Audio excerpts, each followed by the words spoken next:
இப்போ நீங்க புரட்சி தலைவி அம்மாவுடைய வாரிசு அப்படின்னு சொல்றீங்க. உங்கள்ட்ட எவிடன்ஸ் இருக்குன்னு சொல்றீங்க. இது ரொம்ப நாளா சொல்லிட்டு இருக்கீங்க. இதை வெளியிடுறதுக்கு வாய்ப்பு இருக்கா?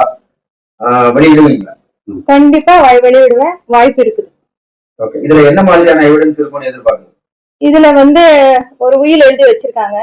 அதுல தேனி தேனி பொடி நாயக்கனூர் ஞானவேல் ராஜன்றவங்களுக்கு இது என்னோட ஃபேமிலி, அவங்க கிட்டதான் உண்மை எல்லாம் சொல்லியிருக்காங்க. அவங்க கிட்ட உயில எழுதியிருக்காங்க.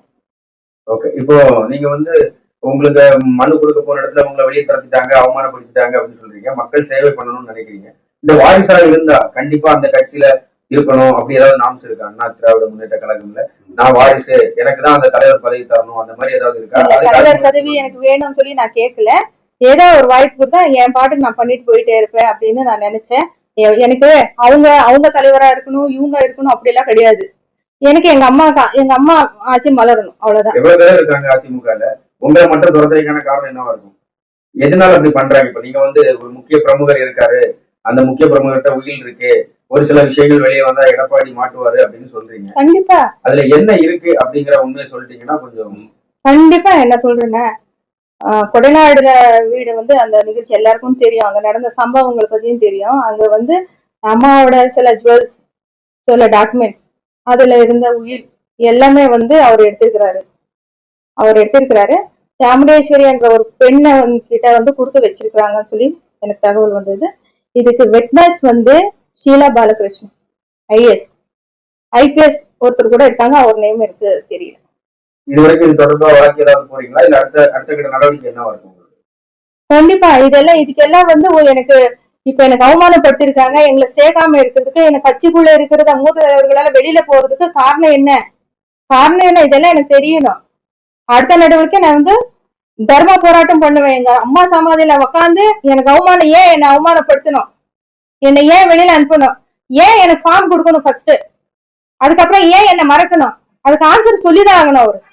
இப்போ ஒருத்தரே வெளியே அனுப்புறதுக்கு காரணம் என்னன்னு நீங்க நினைக்கிறீங்க? உங்களுடைய கருத்து. இப்ப செங்கோட்டையன் வெளியே இருக்காரு, டிடிவி வெளியே இருக்காரு, ஓபிஎஸ் வெளியே இருக்காரு. அம்மா கட்சி வரக்கூடாதுங்க. அவங்களுக்கு அம்மா கட்சி வரக்கூடாது, டோட்டலா ஏடிஎம்கேன்றது ஒரு டீமே இருக்கக்கூடாதுன்னு சதி பண்ணிட்டு இருக்காங்க. அதுதான் என்னோட கருத்தா இருக்கு. அதுதான் நான் நினைச்சிட்டு இருக்கிறேன் நேத்துல இருந்து. அது ஏன் அவங்க அப்படி பண்ணணும்? அந்த ஆட்சியில இருக்காங்க, ஏற்கனவே 4 வருஷம் 9 வருஷம் ஆட்சியில இருந்திருக்காங்க. அப்படி இருக்கும்போது இருக்க கட்சி எப்படி உடைக்கணும்னு நினைப்பாங்க? இது என்ன மாதிரியான கருத்தா இருக்கு?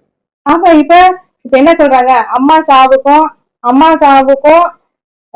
சசிகலா மேடம் எடுத்துக்கோங்க. சசிகலா அம்மாவை எடுத்துக்கிட்டு அம்மாவை சாவடிச்சிட்டாங்க, கொஞ்சம் கொஞ்சமா பாய்சன் கொடுத்துன்னு அவங்கள கொலைகாரியாக்கிட்டாங்க. சரிங்களா? அவங்ககிட்டயே போய் நல்லபடியா இருந்து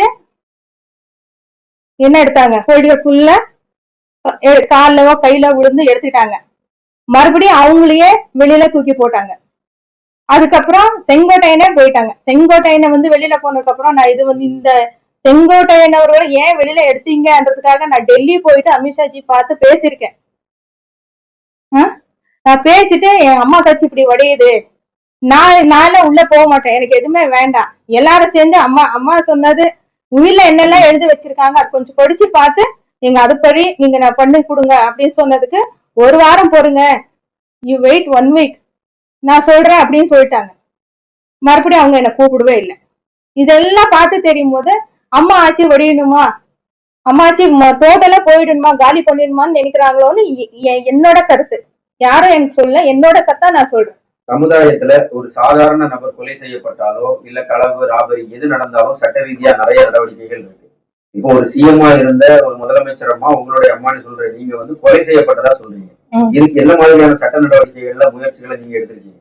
நான் சுப்ரீம் கோர்ட்ல ஒரு கேஸ் போட்டிருக்கேன். எங்க அம்மா சாவுல எனக்கு சந்தேகம் இருக்கான்னு சொல்லி போட்டிருக்கேன்.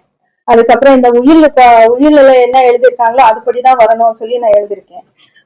சாமுண்டேஸ்வரி என்ற பெண் கிட்டதான் எல்லாமே கொடுத்துட்டு போயிருந்தாங்கன்னு ஐஎஸ் பாலா பிரியா அவங்கதான் சொல்லியிருக்காங்க, ஐபிஎஸ் சொல்லியிருக்காங்க. இது எல்லாரும் ஒரு பக்கம், என்னோட கேஸ் எல்லாம் ஒரு பக்கம் போயிட்டுதான் இருக்கு, எதுவுமே ஸ்டாப் ஆகும்.